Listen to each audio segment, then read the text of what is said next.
আচ্ছা, আপনি থানাতে কি রেফার করছেন? এফআইআর করছি তাপসে একটা ইন্স্যুরেন্সের কথা কইয়া, তাপস শুক্ল দাস আমার পাঞ্জাব ন্যাশনাল ব্যাংকে আসিল খোয়াই, এখান থেকে আমার এখানে 4-5 দিন গেছে। তা আমি না করছি, ইন্স্যুরেন্স করতাম না।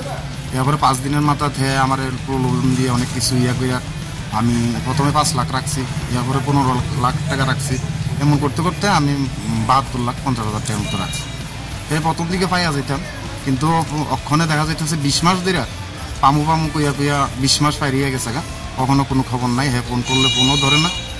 ওখানে একটা এমন অবস্থা, না একটা ছেলে পড়তে আছে, আমিও অসুস্থ, এই জায়গার ভিতরে কোনো পাইতেছি না। তখন আমার এককালীন কিছু টাকার দরকার, যাতে আমি মানে একটা ভালো চিকিৎসা করতে পারি এবং একটা কিছু করতে পারি আর কি। ইন্স্যুরেন্সের এটা কত টাকার আছে? ইন্স্যুরেন্সটা আসলে কইছে দেন এটা 2% করে মান্থলি দিয়ে যাব এবং আসল টাকাটা এনি টাইম আমি তুলতে পারবো।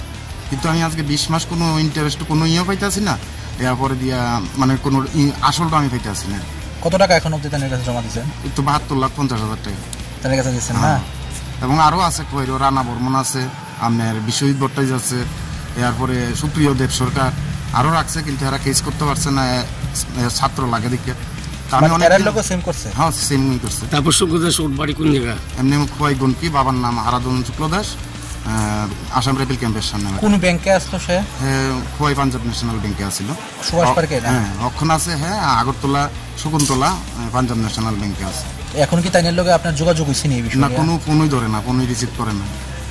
আমি অসুস্থ, ওষুধ পর্যন্ত আমি খাইতে পারি না, এমন একটা অবস্থা।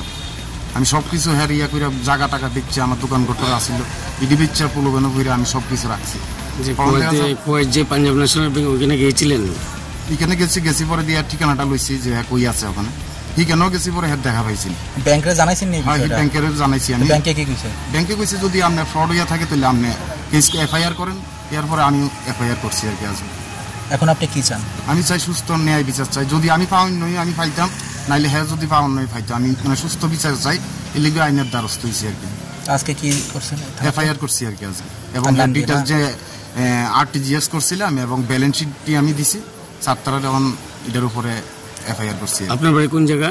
আমার বাড়ি খোয়াই জামপুর। নাম কি? বিধানচন্দ্র দাস। ঠিক আছে।